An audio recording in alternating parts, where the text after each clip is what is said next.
It's Don here from the board. Thanks for coming along and checking out this video. Today I'm going to be having a look at a lightbox. So the backstory on that is I don't normally take a lot of photographs of things in a nice pretty fashion, but I figured that, you know, a lot of people might be stuck indoors with COVID happening at the moment, or self-isolation. They won't necessarily be able to get out and go to nice pretty environments to take pictures of their keyboards, and especially artisans. And with that in mind, I sort of thought, what are the types of things that we can do to up your game, I suppose, in making things look pretty? And I was kicking around on Banggood and I came across a cheap light box. And well, they've been used in photography for quite a while now, very common to do that, to give nice even illumination. And I wanted to just explore what that kind of looks like with artisans and how much difference it makes with the lighting and the backgrounds and so on and so forth. So yeah, I went and bought one. Now this is going to be kind of a review of the unit itself, as well as the outcomes of changing the light modes and backgrounds and just seeing if it makes a lot of difference or not. Now this is not a sponsored video. I bought this myself. It was not provided to me for review or anything of that nature. So everything, of course, that I say in regards to how well this thing is and constructed and whatnot is 100% my own. Now they sent it to me in a typical sort of grey plastic bag. It's still sealed. They decided to slap my address on both sides, so I'm just going to open that up off the screen and we'll see what that looks like. So this was pretty cheap. I'll just show you the listing in a second once I get this out. And you know, if it looks like it could help you, you know, you can decide after the effects of this scene, then of course I'll have a link in the description below. So here it is. Now let's switch over to the desktop camera. Okay, there we go. A bit of glare from above causing some focus issues. Right, so this is a Ring LED portable photo studio. Straight away, I kind of like that it comes in a little baggie. I didn't really know what it was going to come in like because the pictures don't show you the package. It comes with some backdrops, black, white, orange, blue, green and red, so we'll kind of run through those. And it somehow has a QC pass as well. So let's just quick switch over and have a look. Okay, so that's what it's meant to look like. You can see there's a couple of different backgrounds and they're using different items to highlight that. It's pretty cheap. Like I said, it was like, I don't know, $15 or something like that when I bought it. $14 plus a bit of shipping at the moment. Dimensions is not huge. I think it's a 20 something. Yeah, 22 by 23 by 24. So it's not even a cube exactly, and it's obviously going to be a bit small to put like a keyboard in it. But that said, you could probably make something very similar, just strip out the light ring, which you could probably buy cheaper. But I like the fact that it came pre-wired with a USB that I can just plug straight in and not have to worry about doing any of that.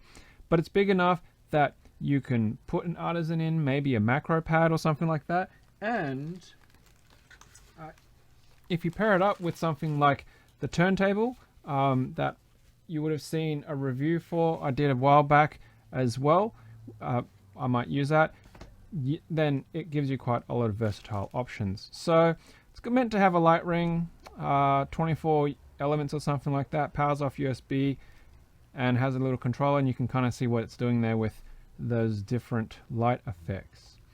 Rightio, let's get this open and have a look. If I can,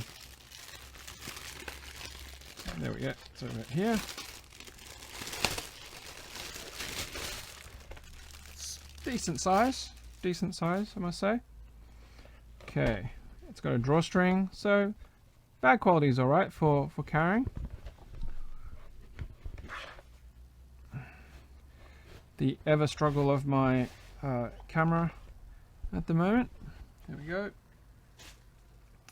So it tells you there's the box, it's 5 volts, dimming power 1 to 100%, USB, 24 to 26 lumens, and some color modes there.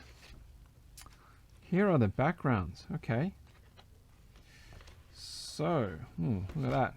Suppose you want to make sure that your hands are clean. Hey, there we go. So we've got yellow, there's the white, there's the black, red, and green. There's meant to be a blue. There we go. There's the blue as well. Okay. Let's put that over there. Now, it's some kind of foldy outy thing. Wow, the camera's really doing poorly.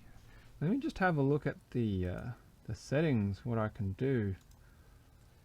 I'd got this camera that is top-down business ages ago now, because I was hoping it would help me, but it seems like it's hindering me more than anything else. Okay, so at the moment I'm just using manual focus, because that might help the best. Okay, so that's manual focus. Alright, so it seems to be, there's your LEDs. There's a lot of LEDs there, and we can see a couple of different color tones happening there. It's soldered in. There's the cable. It just seems to be stuck down. Nothing too crazy. We've got the actual cable and the controller there, so that's good. We'll kick that out the back, and there's these little tabs, which is where you're meant to be hanging. There's a tab there, and there's a tab there, which is meant to be where you hang that fabric material. So how is this meant to... okay, so it's got these tabby bits there, which I think do that. So I'll show you a little bit better. You stick out that tab, and then there's another tab there, and it kind of does that, and it should hold it. And then similarly on the top, like that, and like that. So that's the whole box done just like that, nice and simple. And top down, you've actually got like I suppose a space there that you could open up if you wanted to shoot directly down through the actual top of that. Now I've got my USB extender here somewhere. There we go.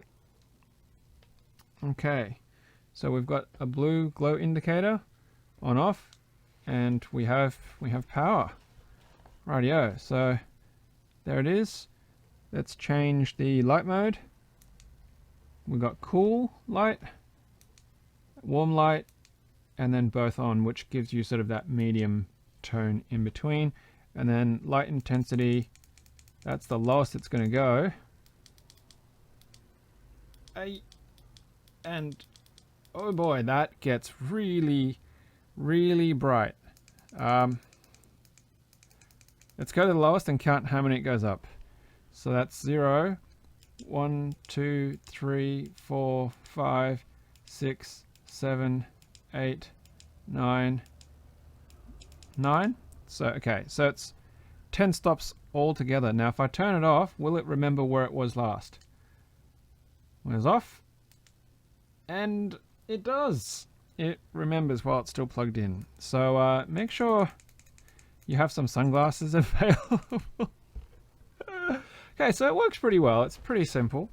So what I'm going to do now is I'm going to use an artisan, and the one that I'm going to use today is this Dusty Caps Terra Australis one that was sent to me a while ago, and I did a review of it as part of the solar sale. Now the reason why I'm using this cap is because we're sitting about almost 3,700 subscribers right now, and I actually have 1, 2 of these to give away. I have to have a look in the box, but I'm going to do a giveaway at 4,000 subscribers of one of these keycaps. So I thought I'd showcase this again, and what I'll do is I'll put this inside there, and I will use my very old trusty Samsung S7 to take some photos, and then we'll be back to have a look at the photos in the different lightscapes with the backgrounds and see how they turn out and what kind of differences visually, if it's worthwhile getting something like this light box just to show off, you know, an artisan or cables or something of that matter. So hopefully if everything goes according to plan, this next bit is kind of going to be just a time lapse of me popping it in, changing it out and stuff like that, and then we'll be back at the end. All right, cool.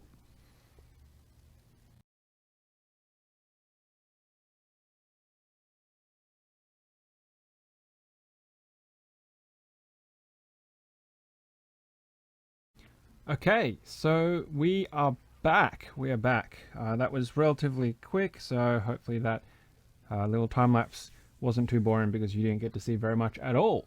Now, I have a massive gripe with this, and I suppose it's a quality thing. It's a quality control check thing.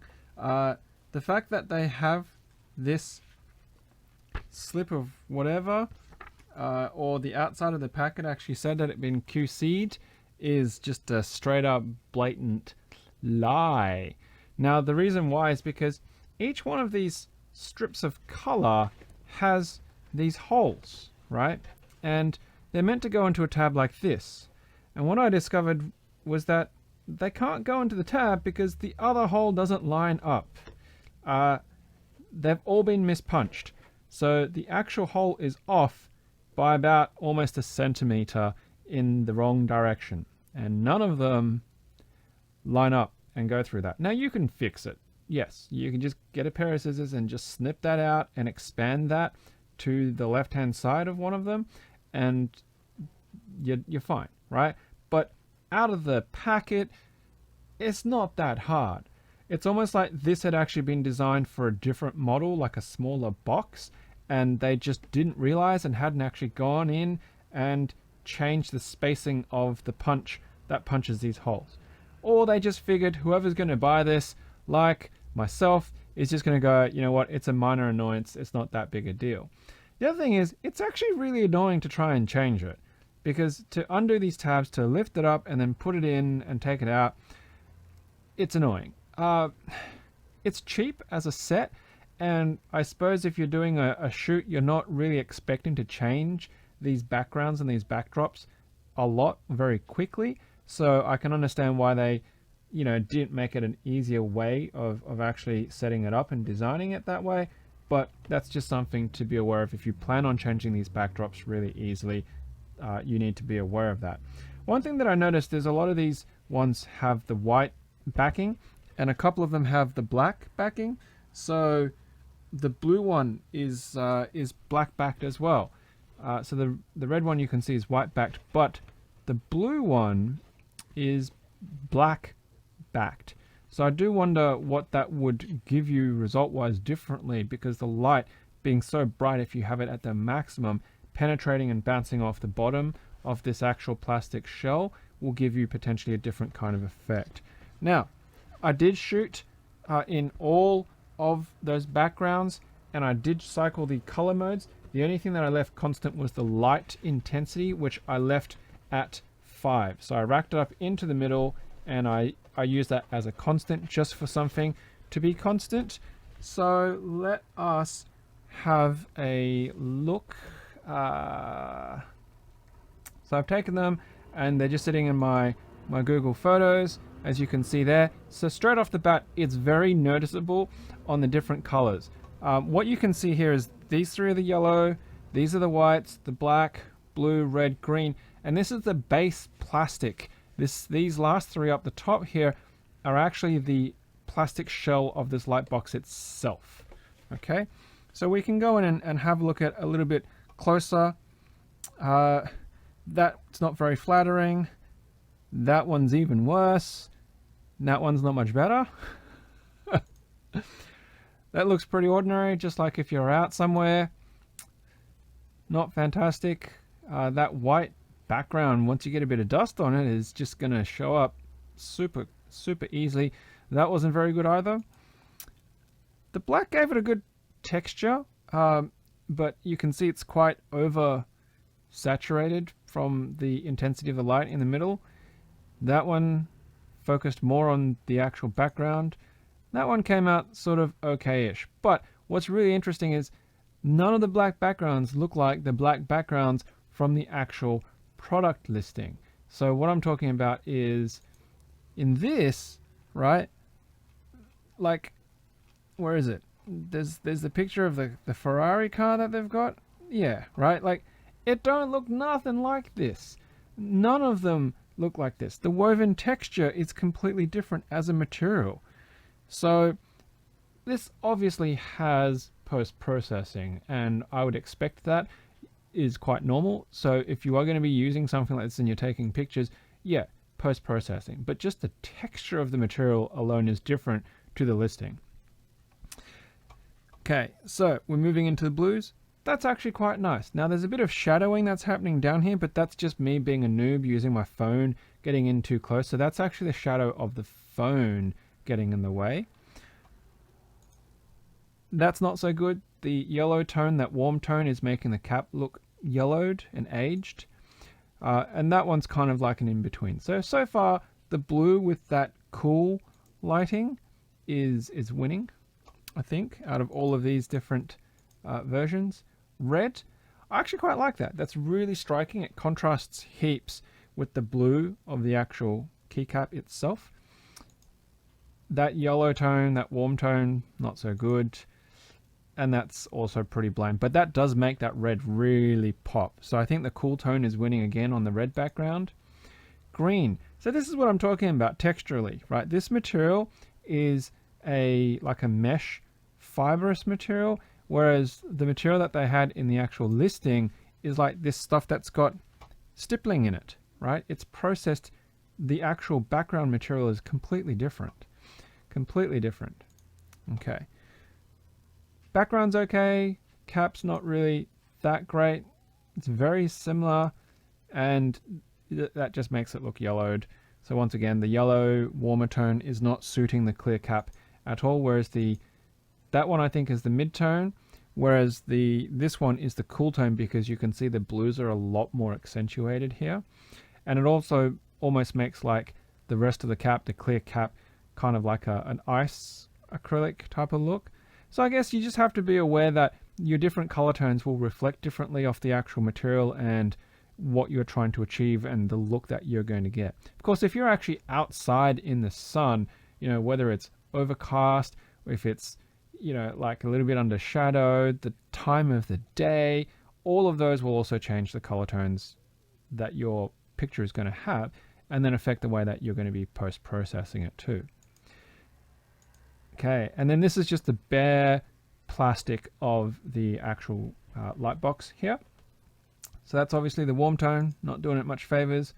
That's, I think, just standard daylight, and then that's the cool tone. So I think the cool actually probably gives it a better reflection of its true nature, whereas the daylight tone, which is the blend of both the cool and the warm tone, gives it a softer, natural feel about it.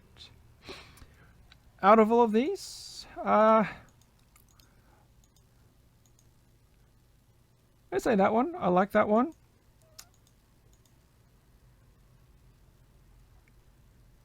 Maybe that one.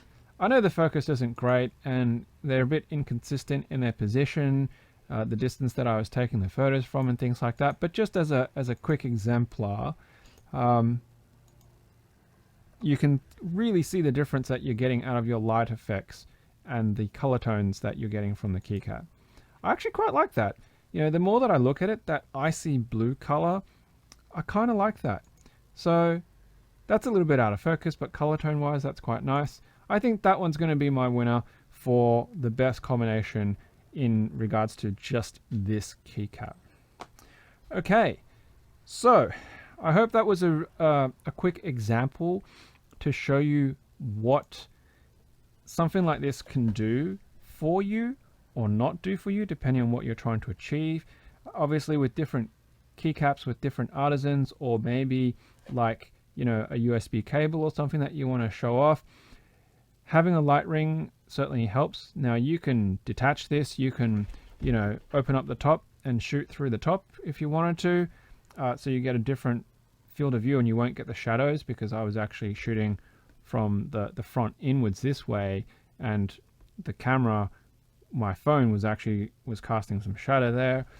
Yeah, not too expensive if you want to have a controlled environment, and quite lightweight, easy to set up at least, but just a couple of niggles in that, well, obviously the holes, no good. You got to cut and modify it yourself, and the texture was not what was advertised. I actually don't mind this texture. It's quite sort of chaotically even, and doesn't give you that appearance of the holes that is in the actual product listing, which is fine.